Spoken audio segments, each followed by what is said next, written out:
And welcome into another edition of the Hilltopper Sports Podcast. I am Todd Allum. With me today, Cub Varner, a sophomore broadcast student. Cubby, welcome back to the show. No, Todd, thanks for having me. Always fun time. Keeps me a little bit busy. I was going to say, keeping busy. That's something that we're all trying to do. We're not trying to make light of the situation or the fact that there's a worldwide pandemic or anything, but for those of us staying healthy and staying out of harm's way, uh, unprecedented a little bit for most of us to be stuck inside for the most part and not getting to see people or hang out. This is about as much interaction you get with other people or Zoom interviews or FaceTime or whatever you use. Uh, this is about as close as we can get to people, and it's starting to get a little bit rough. We'll just put it that way. Yeah, I started going a little bit crazy of my house. I'm going outside and finding the most tedious yard work to do just to get myself out of my house and do something. But I got to actually go golf yesterday with a buddy of mine. He's been asking me to go golf and finally had a nice day yesterday. I was like, yeah, let's go. Make it a quick round. We're not in the same car or anything like that. Just get to go out, socialize with somebody in my life. How'd you shoot? I shot a 3 over. Wow. That's pretty good. I mean, if you'd not that I would have gone golfing, but like, how'd you do, Todd? I'd have been like 3 over 100. Not Yeah, par. we just played at Park. Park's not a hard course, but I finally, how I told you I couldn't putt. I finally got it down a little bit yesterday. I only had 2 putts.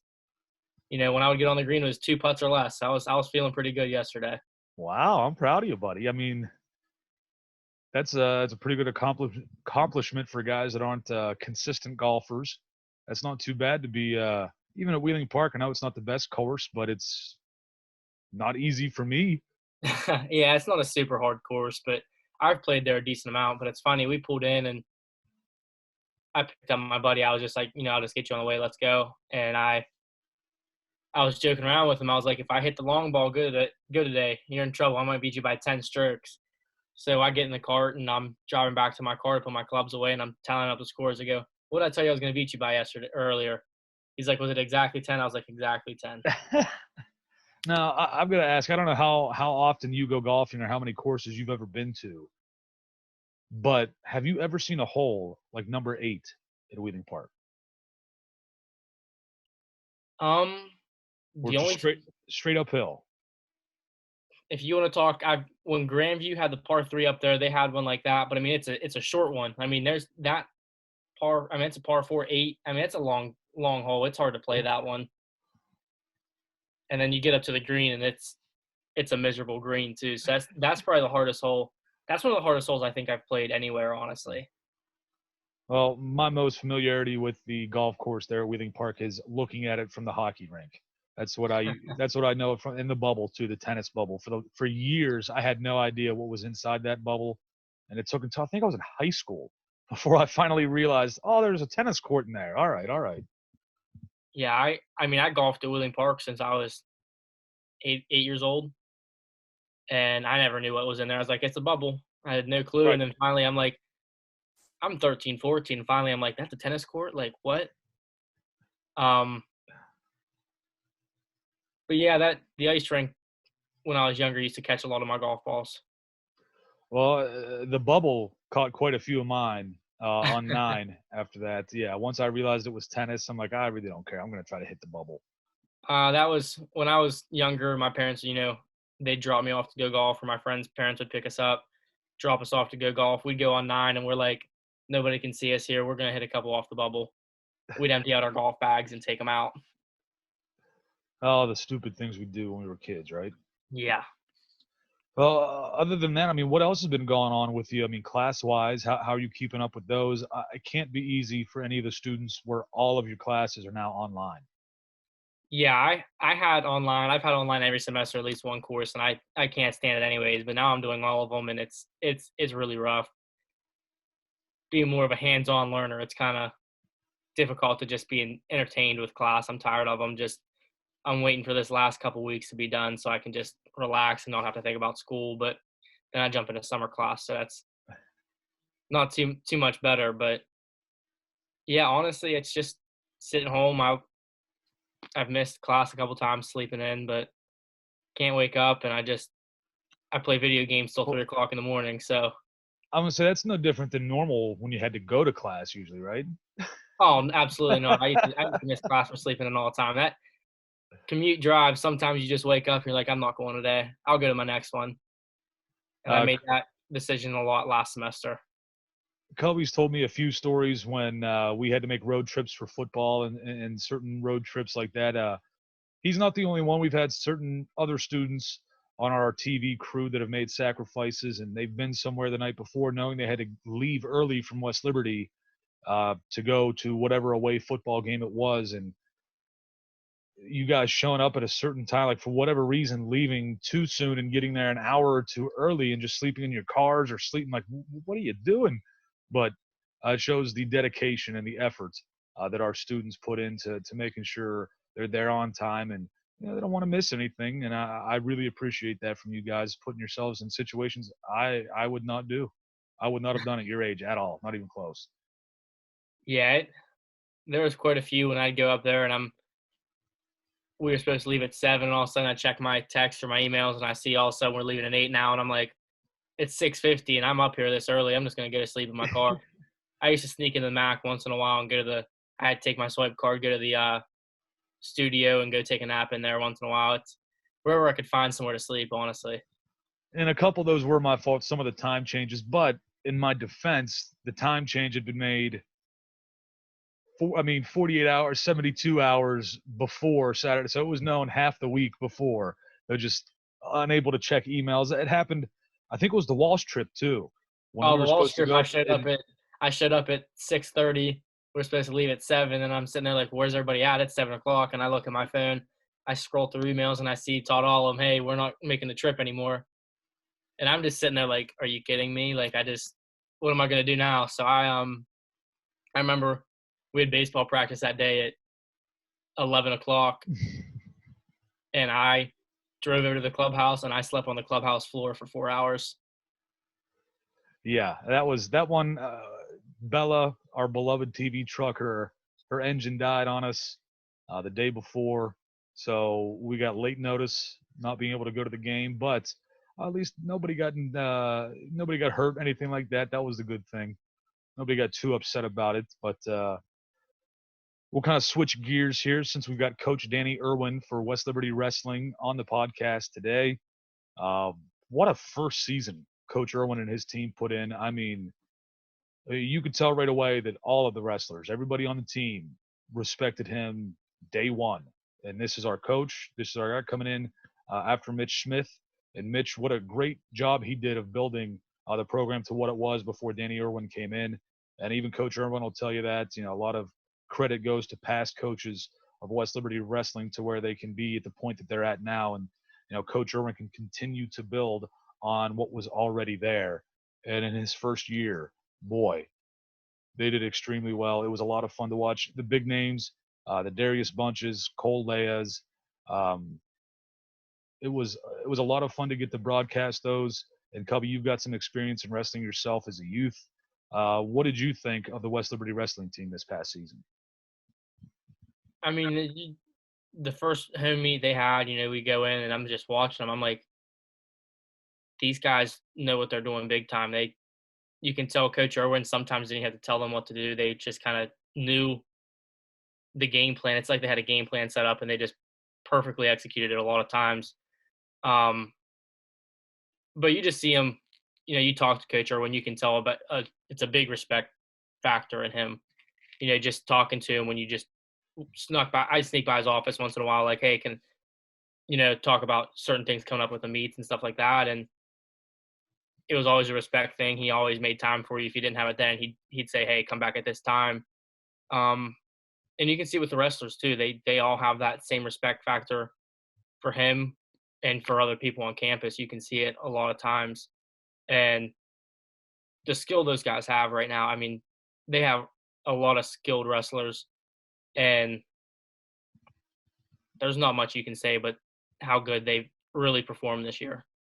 Yeah, and you talk about the respect factor. That's part of it, I think, and you'll hear it in this interview. Coach Irwin is by far interested in helping these guys become the best wrestlers they can possibly be, but it's also about maybe even more so than the rest, are being the best person you could possibly be in your life. And I think that's a big thing that Coach Irwin goes for. And you could kind of see it in season one of the mentality he brings to the program. And like respect is the word that comes up a lot. Treat everybody with respect.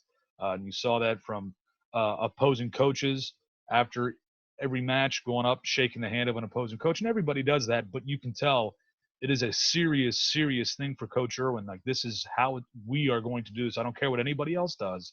This is what we are going to be. This is going to be the kind of human being you were going to grow into being. And that's really refreshing. You see that a lot at youth sports, and trying to make sure that everybody realizes it's supposed to be fun and all that stuff in youth sports, and have a good time. But now it's college, and now it's a little bit more serious. Yeah, have fun, but you're here to win. And Coach Irwin brings so much more than just winning to the wrestling program at West Liberty.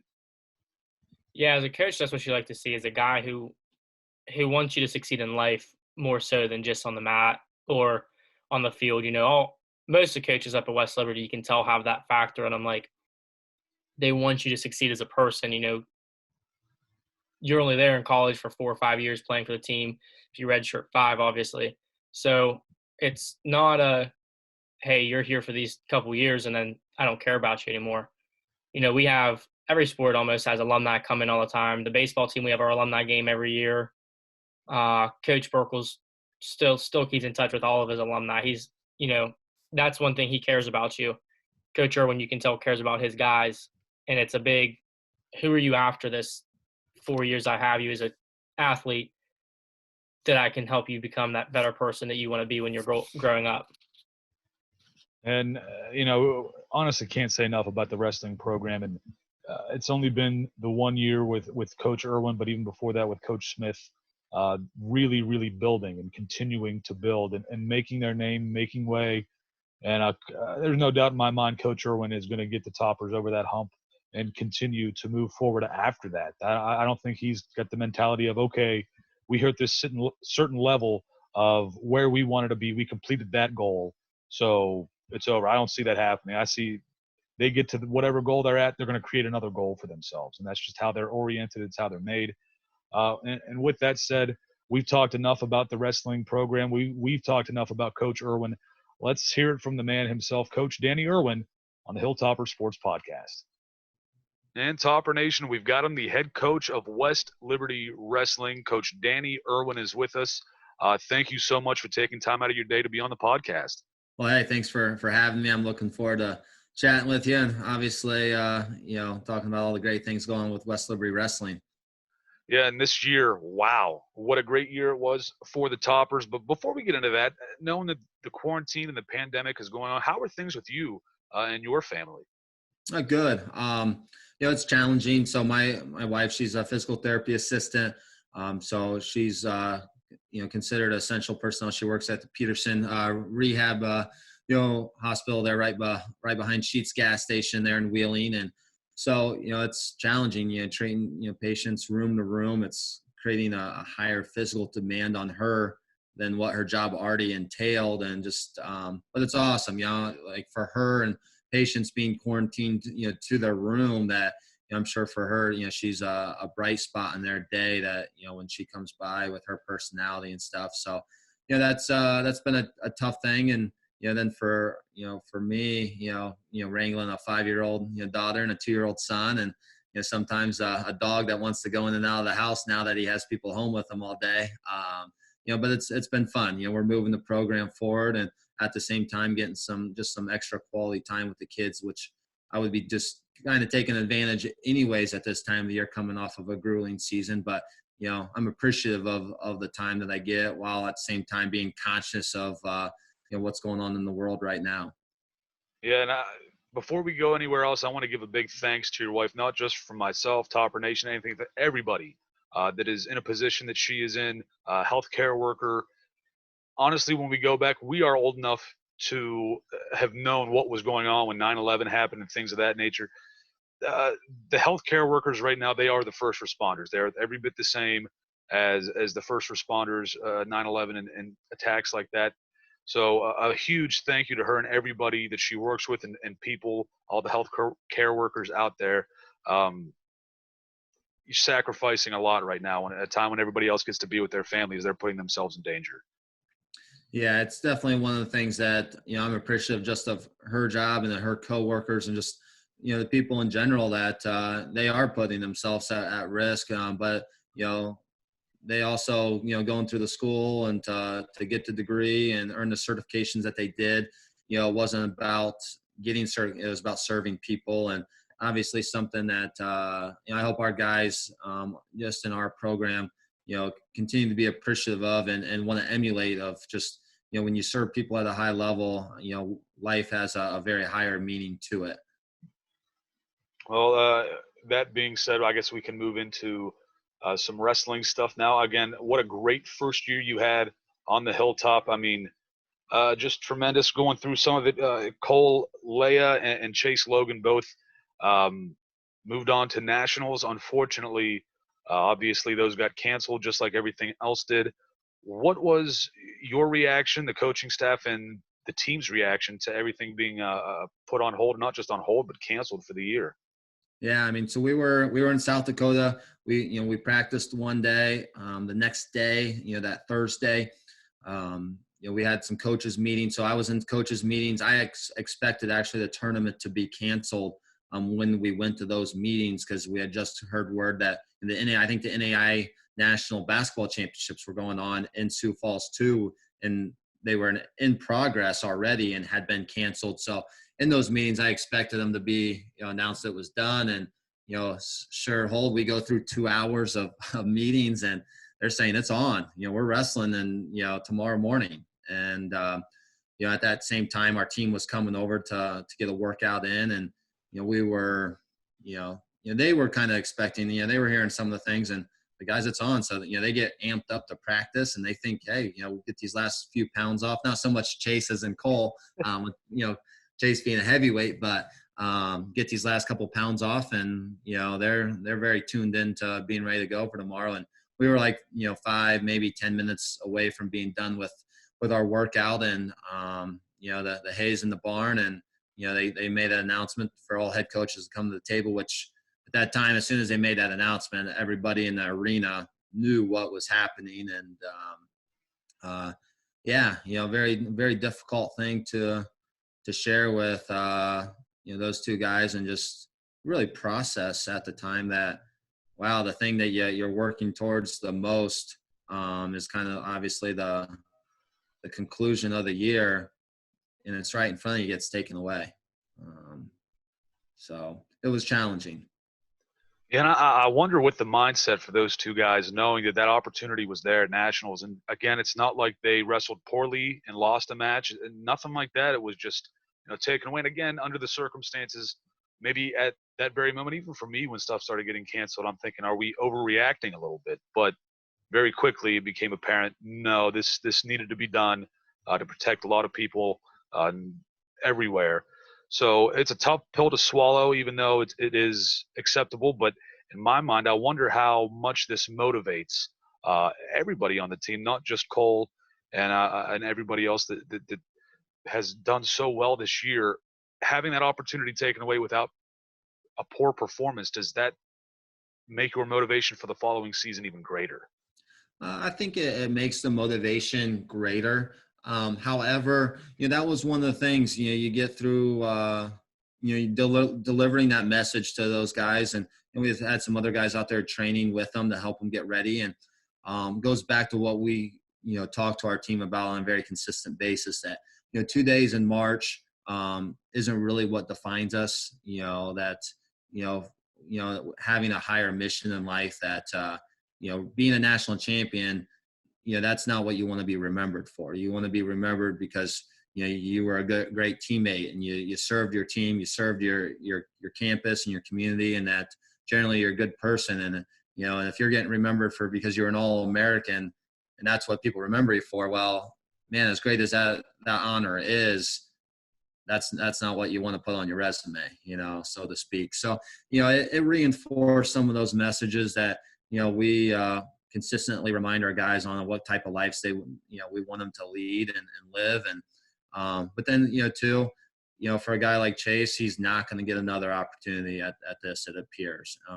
Guy like Cole, I think it doesn't motivate him more than what he is. He lives a very particular life, and everything's guided towards, he wants to become a nurse and serve people. At the same time of doing that, he does want to win national championship. And one of those opportunities that, we felt he was prepared to accomplish didn't happen. And those guys will have to, it's going to take some time for them to process that and move forward with it. But overall, I think as a team and some of our extra guys being out there, I think we're going to have a good crew down in Birmingham, Alabama come March of 2021. I think all of Topper Nation is going to be excited to see that for next year for sure. You talked about some of the All-American stuff. We'll just throw that out there. The Toppers did get some postseason awards this year. Cole Leah, the sophomore, had a tough year with injuries, but still went 14-2. He was named for the second straight season an NWCA All-American. He was also a D2 Scholar All-American, a repeat selection along with Blake Miller, and also Isaiah Myers, getting that for the Topper wrestling team.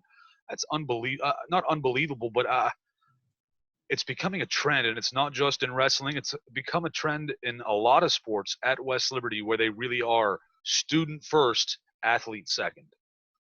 Yeah, and I might disagree with you a little bit on first and second. I think it's just a commitment level. If you want to do big things, you got to be committed to both at an extremely high level. And that's, being a Scholar All-American, I think, that's the most prestigious award that, a guy can get outside of the Elite 90 award, which goes to the guy with the highest, or girl, GPA that qualifies for the national championship in their, respective sport. Outside of that award, being a Scholar All-American is what it's all about. That whether you know the person or not, if somebody's earned that Scholar All-American status, that they're living their life at a higher level than what, say, a number of other people are, which they have 3 of them.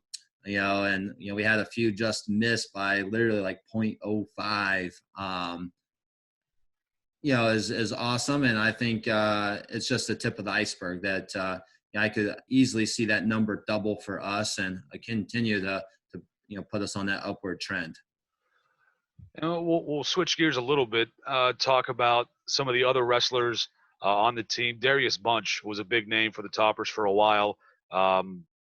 He had battled through some injuries, had a tough end to his year. But, man, watching him some of the meets that we broadcast, some of the duels that we broadcast, it seemed like he was not only extremely physically gifted, but intelligent on the mat. I mean, maybe more so than anybody I've seen.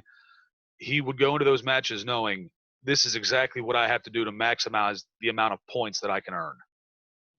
Yeah, I mean, Darius has an extremely high wrestling IQ. He's just a very sharp person in general, and he's a ton of fun to watch. And he took an injury right at the start of the new year, and we got him back healthy, and he was looking good. And he gets hurt in our last duel this regular season, and just it's you got to make what's the best of a situation. There was no other way but for him to compete, and he just wasn't quite himself that day. But also too, that day he showed just how much he cares about his teammates. It took him a little bit to collect himself following being his career ending for the Hilltoppers. But what really showed was who he is, because he was the guy that was the loudest cheering for his teammates. And just, again, that's what I'm going to remember Darius for. I mean, there's a guy that he's training at a high level that will stop his own workout to help his teammates. Hey, I think this is something you could work on. Or guys know they could go to him and ask questions. That he's a leader for us. And good thing about him is we're going to have him back next year, where he's got a couple classes to finish up, and he's going to go from competing for us to coaching with us. And I couldn't be more excited about a guy like him joining our coaching staff and helping continuing the progressions he's made to help these guys reach their goals and learn to live the lifestyles that it's going to take. Yeah, it does not hurt whatsoever to add a guy like him to the coaching staff. That's going to be nothing but good things for the Toppers on their continued climb up the hill. To some of the guys that are returning for next year, the Morgan brothers, loved watching them wrestle. It seemed like they very much like the honey badger. They just didn't care. They're going to continue to come after whoever. But at the same time, it's everybody on your team. I mean, it seems like they've just taken on the personality of the coaching staff and they just roll with it. Well, they're understanding more of what they want and how they're going to get there and what they're capable of doing. And I think they wrestle obviously a very exciting style of wrestling. They're very aggressive and attack and want to put up points. And I think that's the positive thing for us. It starts down low, usually in duels. We're starting at 125. When you got a guy like Cole Leia and then obviously Corey Seacrest, who again, if Cole Leia doesn't wrestle the regionals and Corey Seacrest wrestles 125 at the regional instead of 133, Corey Seacrest is wrestling that in Sioux Falls. He was a spark plug for us. So whoever went out there first for us usually got the ball rolling. And, when you got that kind of momentum, it carries up the guys like the Morgan brothers. And, I think with guys like that coming back and again, some guys like Borsellino and Kemp who had season-ending, injuries this year back, for us that, again, from top to bottom, we were pretty good this year. It's next year's just going to be that much more fun to be in the stands, let alone to be on the sidelines coaching them and seeing these guys cut it loose in the circle. Yeah, Borsellino is one of those guys that I enjoy watching just because selfishly I've seen him. He plays football as well. I've been around him during football practices and some interviews and whatnot. So he's a guy that I personally root for just because I've been able to talk to him a little bit more often being around. But it is going to be a lot of fun to watch these toppers next year because those expectations, at least I don't know if the outside really expectations exceed the expectations you have for the team and what your team has for themselves. I don't think you guys really pay attention to anything that anybody else is saying because your expectations exceed everything that anybody else could think. Yeah, I mean, I think the day that some of these expectations exceed my own, that I probably need to get out of coaching or that person maybe needs a reality check too. But I think that's an exciting thing that our expectations of ourselves are continuing to go up, and no matter how high my expectations are or aren't, these guys are expecting more out of themselves every single day, and they're understanding that the work that they're putting in is going to lead to just having some of those awesome moments. You think about Jacob Simpson's win in that last home duel against a nationally ranked guy. What an awesome moment. And if he doesn't have that moment, that duel, we probably come out on the short end of that duel. To just some of the other things that occurred, Corey Seacrest, beat a nationally ranked guy, in a tournament, there in February, and just different things like that, that you think back to those moments and you realize those 6 a.m. lifts or, Tuesday mornings when our team's practicing at 6 a.m. and a lot of people are still in bed, that, that time pays off, and it pays off by, having those memories that you're never going to forget and those feelings that you're never going to lose too. And, we spoke about the guys that are returning for next season. What about the guys that are coming in as recruits? I know the toppers, you guys have gotten quite a few good ones. For the ones that you can't speak about right now, who do we have coming in as either transfers or freshmen? Yeah. So, that was the big thing with this recruiting class, figuring out what personnel do we have? And obviously we got a great group of personnel from top to bottom, in our team, and we only graduate, we graduate out, Darius Bunch, Isaiah Myers, Chris Cook, and Chase Logan. And, so we don't lose a ton in the sense of numbers, but we're also, the important thing is filling in our roster and our room of depth where, from the, lowest weight class to the top weight class, it's going to be a fight, to make your way into the lineup to represent us at the end of the year. So, some good different guys, kind of starting low and working high. I can talk about, let's see, 6 guys, that I can talk about. And, the dead period's coming to an end up here April 15th. So we're going to have some exciting news, come next week on some more additions. But, starting low and working high, we have, Joey Miller from Musselman, West Virginia, 3-time, state champ, Other time he was a runner-up in West Virginia. He was an All-American at one of the most prestigious, national events in the country. We expect him to, to compete at a high level at 133 pounds. Then we have, Andrew Sheelick, right here from, Wheeling Park, who had an awesome career, 3-time, state runner-up. Him and Joey actually wrestled in the finals of the state championship this year, and they put on a show. That match could have gone either way, and just seeing that match and just they're excited to be teammates, shows me exactly what's coming to the table for us. That not only great competitors, but guys that understand the bigger picture. So Andrew, we could see him at 41, and we could see him fill out to a bigger weight class too. He also too an All-American in high school. He placed 5th, his junior year at Junior Nationals in Virginia Beach. We have Brett Goff, from Geneva, Ohio, who had some injuries, earlier on in his high school career, who had a great year. He could be at 41, 49. And then we have Jonah Smith from Findlay, Ohio. Awesome student. That's a pretty reoccurring theme of getting just good students, good people. Jonah, he placed 7th in the state of Ohio as a junior. This year, he had a big win over, I think, a guy who ended up being a 4-time state champ from Michigan. He lost in the match to place at the Ironman tournament, which is the toughest high school tournament in the country. We could see him at, 49, 57, 65. He's got a good frame on him. And then another one from Wheeling Park, Cannon Welker, who finished 3rd this year, at the state championship, 3-time placer. I spent a lot of time with him too. He'll probably wrestle 57, his first year. And then, Zach Sampson, from Point Pleasant High School, they were the state champs in the small division for West Virginia, but were regarded as the best, team in the state.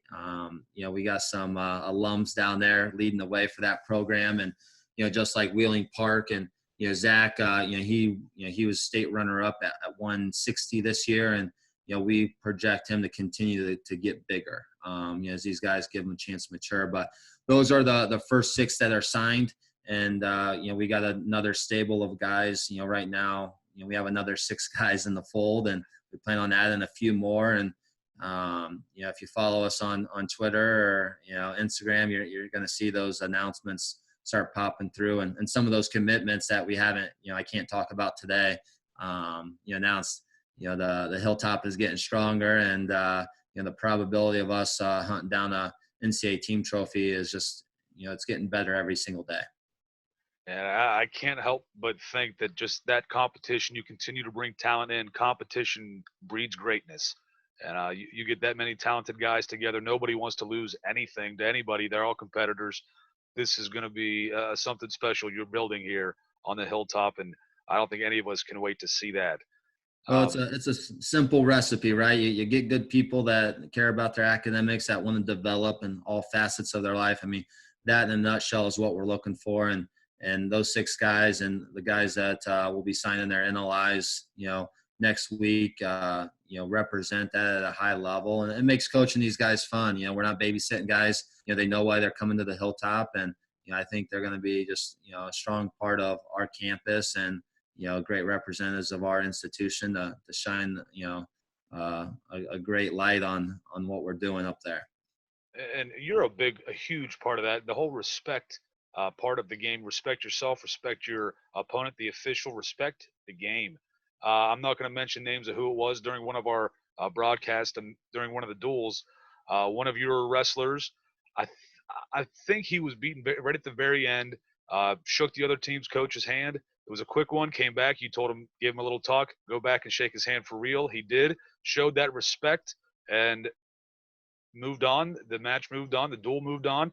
But it's right there. You can see the teaching. Even though these kids, we call them kids because we're older than them, but they are young adults, and they're becoming those full-blown adults. And you're a big part of what helps keep their frame of mind correct and have that respect in sport.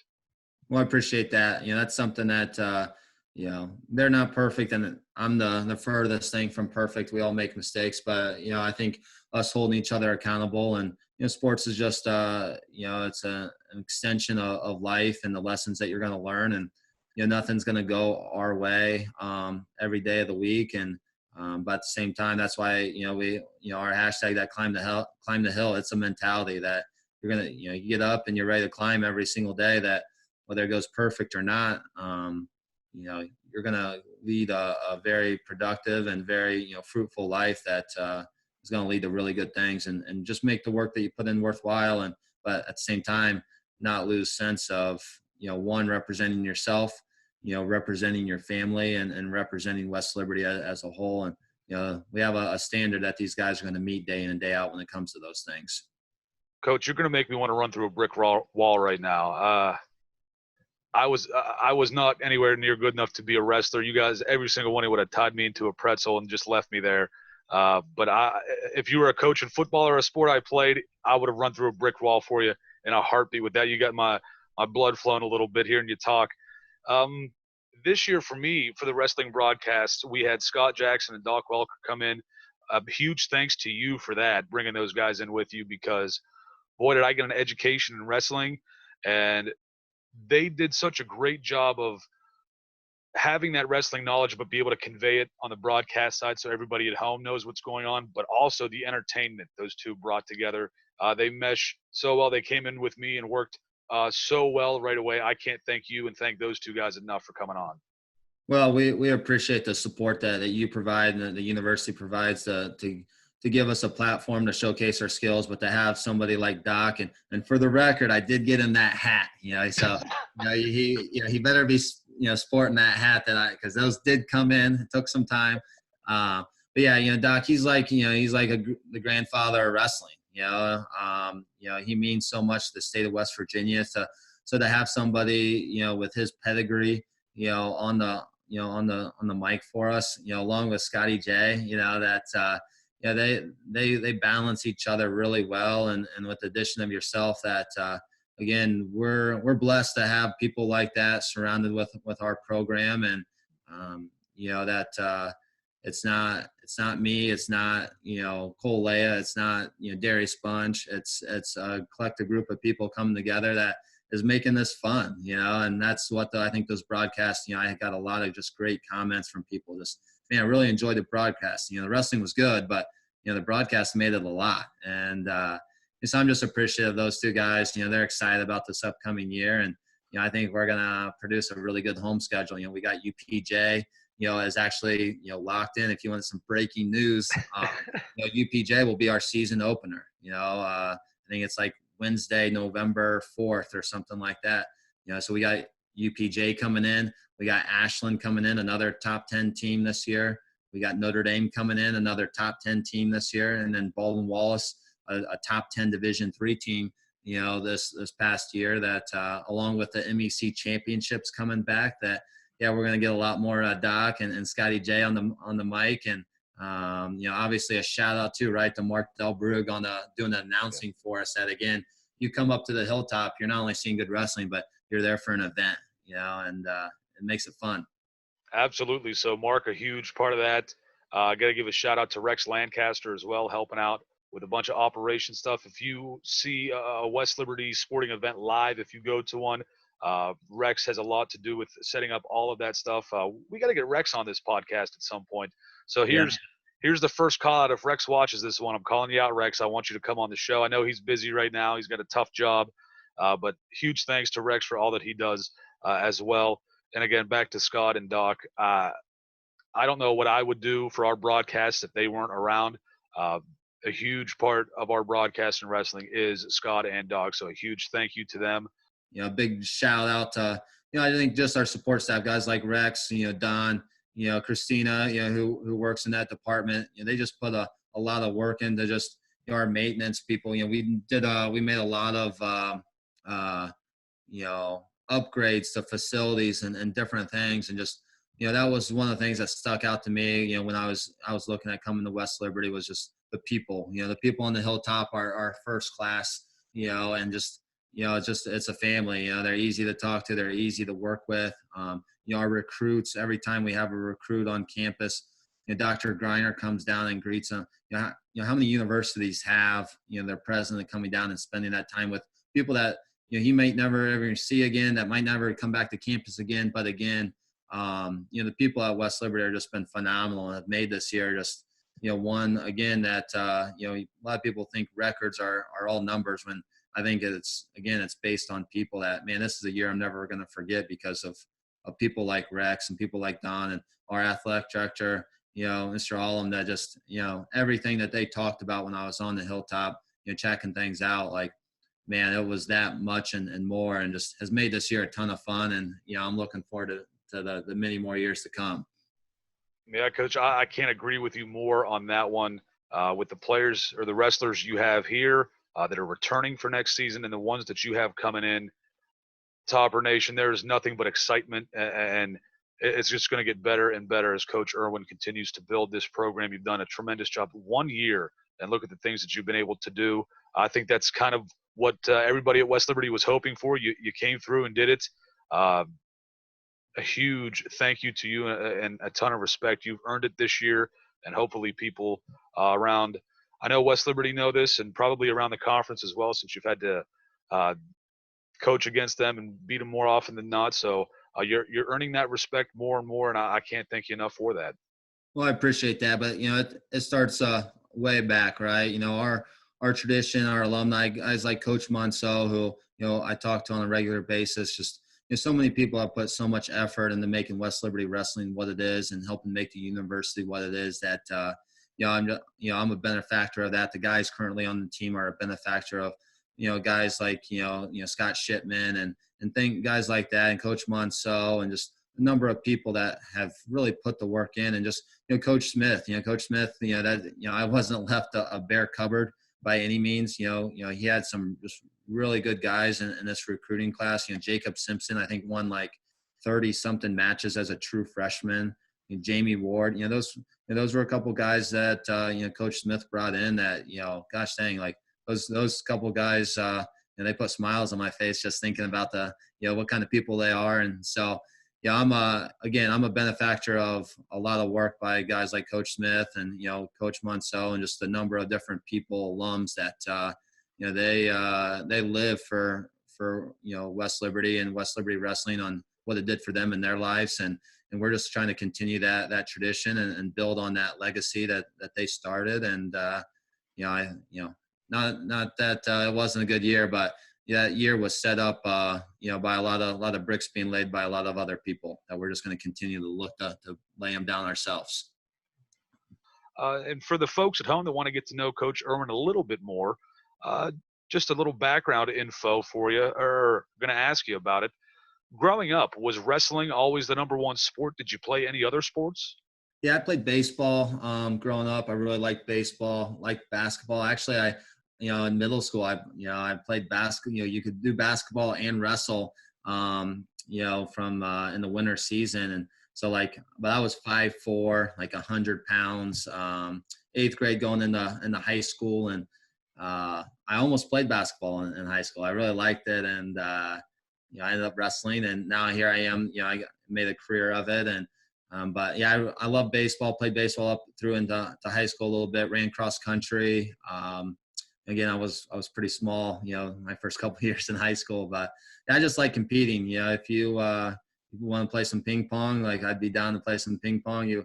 We played some horse as part of our warm up game. Like things like that, knockout, from half court, things like that, to get our team warmed up for practice this year, where, anybody wants to compete in anything, I'm down for it, So I've had teams in the past. We've played like the women's lacrosse team in a game, so I've talked, with Coach Minch about, having an exhibition, softball game, and, we've been talking about a date for that this fall, and, that will be an exciting thing. But yeah, enjoy all sports in general, growing up, and just end up kind of just finding that passion and wrestling. That's what I pursued, long-term wise.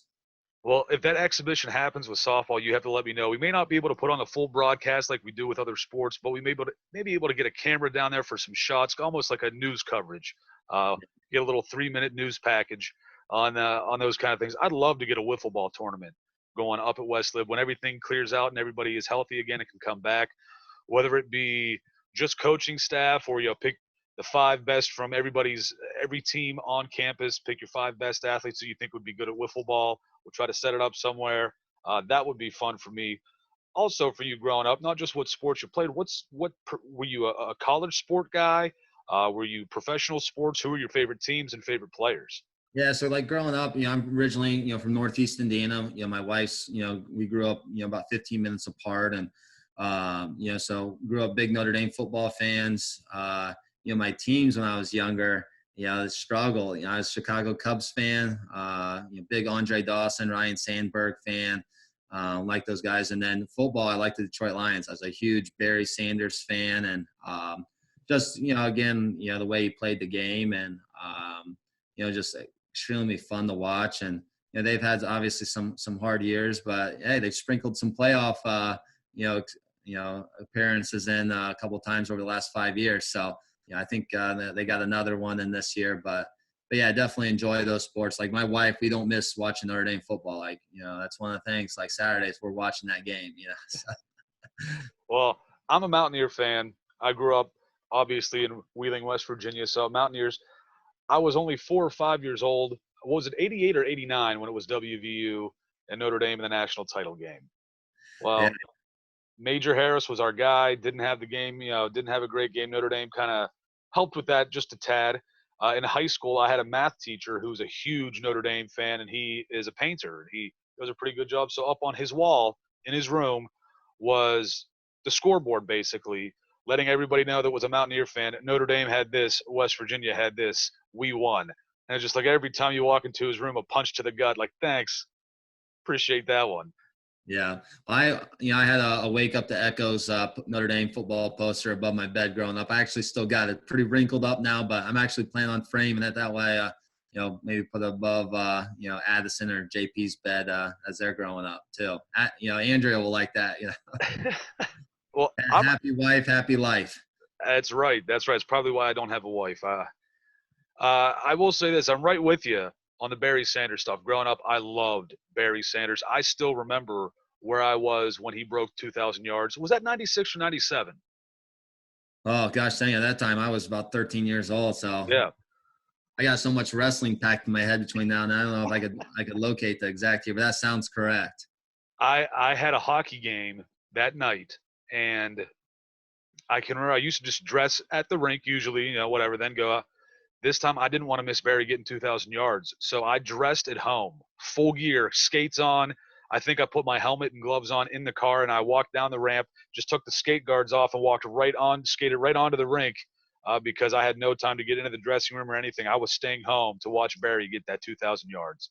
Yeah, and just think, if you had the Dallas Cowboys line, you would have had 4,000, right? Oh, yeah, Emmitt Smith. Everybody wants to talk about Emmitt. I'm not saying he wasn't good, but he was not Barry Sanders. He was not let's just leave it at that. There's going to be a lot of Cowboy fans disliking me for what I'm about to say. I'm a Steeler fan. My brother's a Cowboys fan. That's when he started liking sports. Cowboys, Bulls fan, early 90s when he started paying attention. I want to say he's riding the bandwagon. If we were kids, I would have said that, but it's been so long now. If he's still fans of those teams, I got to give him some leeway. Well, he still is, but he takes some punishment now being a Cowboys fan. I used to say it. I used to enjoy saying to the Cowboy fans around here, win a playoff game, but then they did. So it's like, okay, I can't really use that excuse anymore. At least I can say every time we've played you in a Super Bowl, except for one, more often than not, we beat you to the Steelers. Yeah. Not the last one, though. That one still hurts. Yeah. Well, Coach, I can't thank you enough for taking time out of your day to be with us for this interview. We'll have to do this again sometime soon for sure. Topper Nation, a big thank you again to Coach Irwin joining us on the show. Well, thanks for having me, and I appreciate the time, and I'm looking forward to more and more people deciding to climb the hill, and be on the lookout for our schedule coming out, because next year is going to be an action-packed year, and you're not going to want to miss it. Again, Topper Nation coach Danny Irwin. A big thank you to Coach Danny Irwin for that interview, sitting down and talking with me. It was a lot of fun to hear some of the background stories and just in the moment that they heard the season was going to be canceled, they were so close to everything being started, or I think it kind of did start at that point, but just heartbreaking for some of those guys that had opportunities to win national titles as individuals, and to have it taken away like that. Everybody in that situation, you on the baseball team, it's not like you guys played poorly, anything like that. It just got canceled. And it's for no other reason than just to stay safe and healthy. And I get that part, but it still hurts. It's got to. Yeah, it stings for us, but for those guys who were right there 2-3 days away from maybe being a national champion and having it ripped away from them, that's got to be the hardest part. But it's like one of those things in my mind, you always talk, you got to do it. It was the best thing for everybody to be healthy. But I'm sitting here in my head sometimes thinking, and the wrestlers probably thought the same thing, like, we're here. We're all in the same building. If one of us got it, odds are most of us are going to get it anyways. Let's just do this. Right.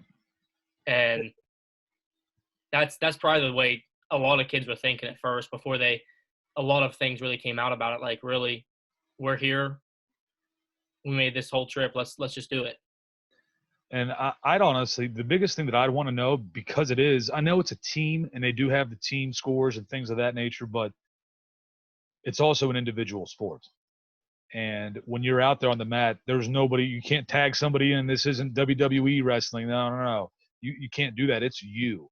So it is very much an individual sport, and to go the whole season and to earn your spot and to know you did it yourself. Again, it's an individual sport. And to have that taken away, you think about basketball, they were hosting regionals. That's a team sport. Everybody is involved. I wonder if it is different when it is an individual sport, that feeling of it's not just, I can share my feelings with the team because it happened to them too. But for a wrestler in an individual sport, it was me. My hard work got me here. And I know there's practice, and they'll never take credit themselves, even though they probably should. They're going to be the team players. It's got to be a little bit more heart-wrenching knowing I got here with my abilities, not because I have teammates that are really good too. Yeah, wrestling's just that sport. Your teammates can help you all they can when you're at practice, stuff like that. But when you're on that mat, you can't blame anybody else if you lose, if you wrestle poorly. And it's just, if you win, it's because you did it. Nobody else, took your hand and guided you through it, or was your backup plan. You got basketball, you got 5 guys on the court. Somebody's playing poorly, there's 6, 7 guys on the bench that can come in too. So you always have, extra guys in that. Wrestling, you got to do it on your own. At the end of the day, yeah, you play for your team, but you wrestle for your team to succeed, but it's also for you. And I know baseball is a little bit more of a team sport, but at the same time, while there are multiple guys on the field, it's pitcher versus batter. And it's straight up, and you're a pitcher for the baseball team, and I think you would know a little bit more about those individual moments. Yeah, baseball's weird. When you want to talk about team and individual, it's kind of a mixture of both, because at the time being pitcher versus batter, it's like a wrestling. You're one-on-one with the batter, and then if they hit the ball in play, then it's now you rely on your teammates. But it's funny because a lot of times you got different. For baseball, our pitching staff has different practice times, and position guys, you don't have enough facilities right now. When the indoor facility wasn't done, now we're all practicing together again. It's really nice. But when you're in the gym, you just got to find time to get enough guys in there, and rest, or the pitchers, of course, only have. I mean, we had 16 of us, so there's a decent amount, but we got to go when we can and get our stuff done. And so it was almost like those pitchers have to have an individual feeling, anyways, because we're not surrounded by the rest of our team all day at practice like the rest of the guys. I also wanted to ask you this kind of stuff too, because you wrestled youth wrestling growing up, and I wanted to have you on for Coach Irwin's interview. What were some of your fond memories of wrestling growing up? I just like to be out there. We get there early. Get your weigh-ins done. You eat, and you get on the mat. You do some practice at the beginning, and then there's always so the big tournaments would always have like an intermission thing. And it would go 20, 25 minutes. And then some kids, would go and still practice and stuff like that. Me and my teammates would go out and just have fun. We'd go run around the mats, and we'd play like King of the Circle, something like that. just mess around for a little while, take your mind off things. But my favorite, I mean, I just like to be there. Obviously, being on the mat was my favorite, but just when your teammates are up and you have six of your teammates sitting in your corner, cheering you on and talking to you, it helps a lot. I remember a couple memories. My favorites when I was started when I was 6 years old. I think it's my first year. I think it might have been my first or second match ever, and I got to go up against a girl, and one of our coach's wives was there next to me talking to me. She's like, "You're facing a girl, so you got to pin her and kiss her." And I'm just sitting there. That's all I can think about at first. I'm like, what is this? I'm like 6 years old, all awkward about it. But that was probably one of the funniest things I can remember. It's you pin them and kiss them, and it's when I came back. I remember she said something to me for not doing it, and I was like, "That's not." I'm 6 years old. I was scared of that stuff, but Imagine if a coach said that in youth sports today. Oh yeah, that would not go over too well. That was 14 years ago now. I mean, it's totally different. But I know this for sure. I do not miss waking up at sometimes 6 o'clock in the morning, sometimes 5:30 to go, travel an hour and a half, 2 hours to get to a wrestling meet. Especially because my dad wouldn't let me eat breakfast before I'd go. I'd have to sit there and starve for a couple hours and then do my weigh-ins down in my underwear. I had to sit down there and just be, I was 40 pounds soaking wet anyways, but he wanted to make sure. So I was down there at like 38 pounds, if that, when I would weigh in. And I'm like, Dad, I could eat 5 Big Macs right now. I'd still be under 40. I'm surprised you're at 40 pounds now. And again, folks, I've eaten lunch with Cubby. I've watched him eat. He can put some food down. It's not like he doesn't eat enough. He does. His metabolism is just sky high, I think. Yeah, I don't stop moving a lot, so the metabolism just keeps going. I just burn so many calories a day. I can't put enough in my body to gain the weight. It's really one of those things where somebody's like, "Man, you're tiny. You ever eat?" I was like, "Yeah, go to the calf with me. I'll put down 6 plates, and then I'm gonna be burned off in an hour." Yeah, that's where I'm a little bit jealous of you. If you want to gain some weight, come eat with me. I'll make sure you gain weight because I don't think you can help but gain weight if you hang out or go eat meals with me at all. I mean, there's just no way.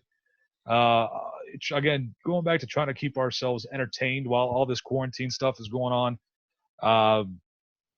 What is it called? The Last Dance on ESPN, the story of the Bulls last season with Michael Jordan and Phil Jackson. I believe that was last year for Scottie Pippen there too, maybe even Dennis Rodman. I'm not sure. But that was an era where, boy, how old were you? Even born yet? You were born.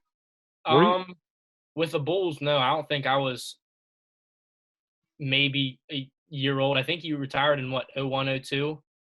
Well, that was with the Wizards. And he was with the Wizards for 3 years, I think. So I don't think I was even born when he was still with the Bulls.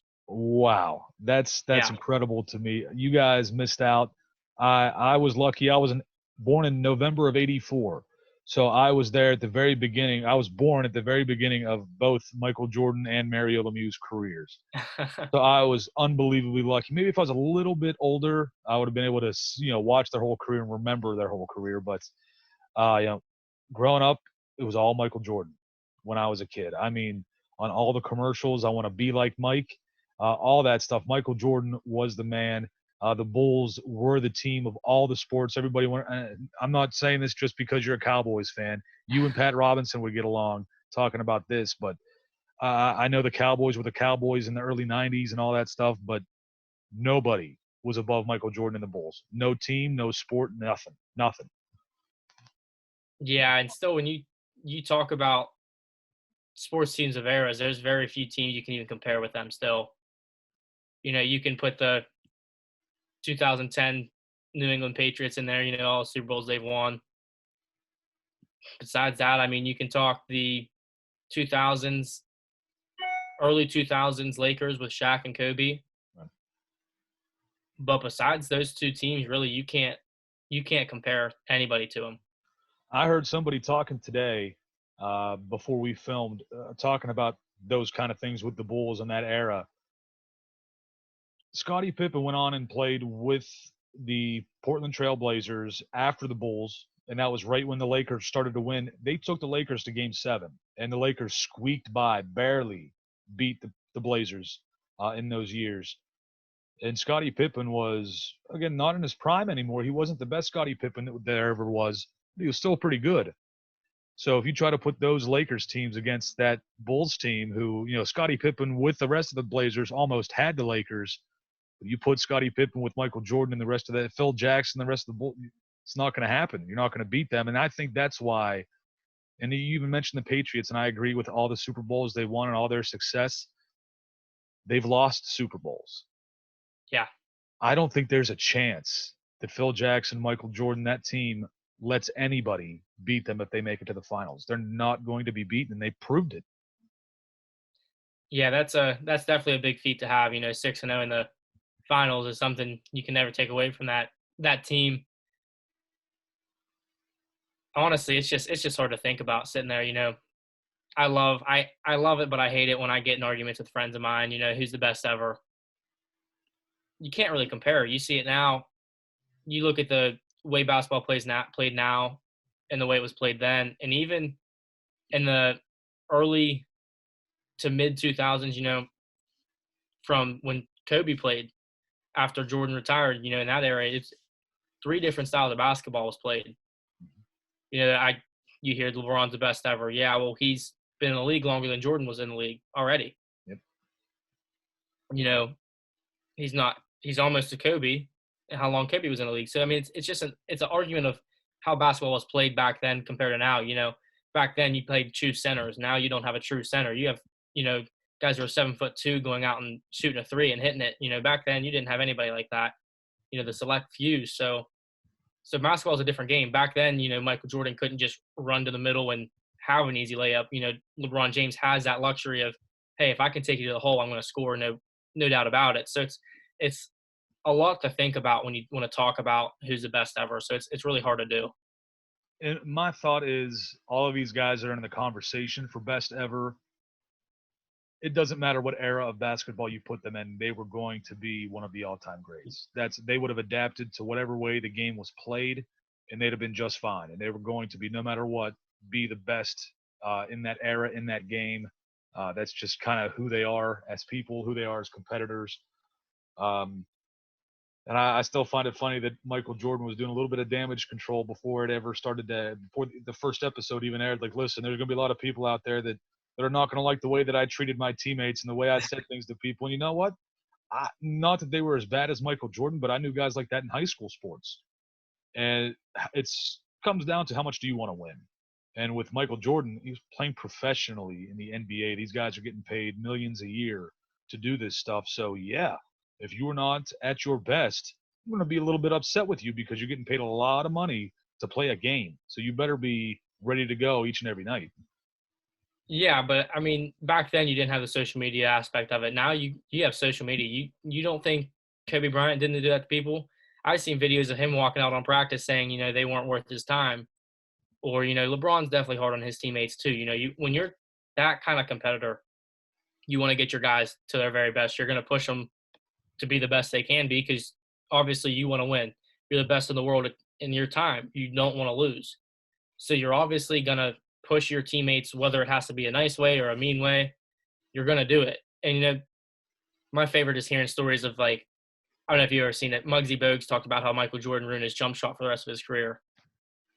And, it's trash talk, and Michael Jordan was good at it. And he told Muggsy he was too short to shoot the ball over him, and he blocked him a couple times in a game. And Muggsy talked about it before. He said he almost never shot the ball again. Got the yips. And that's when you're a competitor like that, you're going to talk trash. That's all athletes talk trash. Mm-hmm. You're sitting there, you're the best in the world at your time. You're going to mess somebody up if you can do it right. He was the best at it for sure. I mean, and he would do the things too. I've seen guys do it. They get motivated by somebody else talking trash to him. And if nobody would talk to Michael, guess what he's going to do? If you got a timeout huddle, he's going to go walk through it, or he's going to do something to try to make you engage him and talk to him and to get himself fired up. And that's, I find it funny. As long as he didn't do it to me, that's fine. I find it hilarious. If it would have been done to me, it's like, I can't do anything because that's Michael Jordan. If I do say something, he's going to absolutely destroy us. And he would have. That's the kind of guy he was, type of player he was. I'm going to be really interested in watching the rest of this documentary. To this point, filming this, only 2 episodes have aired so far of The Last Dance, the story of the Bulls' final season with Michael Jordan and Scotty and Phil Jackson, all those guys. Cubby, it's been fun talking to you. Hopefully we can do this again sometime very soon. I've got some interviews lined up, and hopefully this continues to go, and hopefully the quarantine is lifted soon. But even if that does happen, hopefully this podcast can continue to roll on, and maybe we could say something good came out of being quarantined and cooped up and locked out of things. So you never know. Topper Nation, hopefully you enjoyed it. Cubby, final thoughts for the episode? It's just fun sitting here listening to Coach Irwin, how he thinks of his guys, the way he talks about his guys, and just, I like learning about the coaches past. They're all older than I am, but knowing, what connects us in our childhoods to me, to them. So it's a lot of fun. And then, sitting here talking, and before we started this segment, we talked about a game I'd want to sit back and watch, an old game. I'm going to tell you now, it was a 1995 Super Bowl, Dallas Cowboys beating the Pittsburgh Steelers. Well, enjoy it, bud, because it was going to be the only time it'll happen in history. Enjoy it. Hey, remember it. I can take my one, can't I? That's right. You can have your one. And the other thing, I want to see you and Coach Irwin argue about who's the better back, Emmitt Smith or Barry Sanders, because Coach Irwin and I are both Barry Sanders guys. See, it's a difficult one for me. I love Emmitt Smith. I love Barry Sanders. And the only reason I say Emmitt Smith is because he had a longer career. If Barry Sanders would have played his career the full way, I'm a no doubt Barry Sanders guy. But you saw what Emmitt Smith did for his whole career. He was never not a top guy. Barry Sanders only had that for half his career before he got shut down too early. Yeah, I mean, he retired way earlier than he could have gone longer. Yeah. He could have gone another 3 or 4 years. Yeah, he lost a couple years due to early retirement. So obviously, biased Cowboys fan, I'm going to say Emmitt. And but he also has a little bit more time on him. Emmitt stuck around a little bit too long as well because he was chasing a record. I will say this: if Barry had that offensive line, if he played for Dallas and it was flip-flopped and Emmitt was in Detroit, we may not even be talking about Emmitt Smith ever. You're probably right, but I mean, the thing is he did have probably the best offensive line ever, but he also had he was still a skilled running back, so you can't ever take anything away from that. But Barry Sanders was a skilled running back with nothing in front of him. And again, all my trash talking on Emmitt is because I'm a Steelers fan and I don't like the Cowboys. So it's hard for me to admit how good he really was. That's all that stems from. Apologies to some Dallas fans, not all of them out there. Cubby, thank you again for being on the show and co-hosting with me. We'll get you back on here sometime very soon. Topper Nation, thank you again for watching. Danny Irwin, a huge thank you to you. Again, forgot about this one last thank you, Scott Jackson and Doc Welker, for helping us out all year long on Hilltopper Wrestling broadcasts. I hope to have him back again next year as well. A big thank you to everybody. We'll see you next time on the Hilltopper Sports Podcast. I said a hip hop, the hip it to the hip hop. You don't stop the rockin' to the bang bang boogie. Say up jump the boogie to the rhythm of the boogie to beat.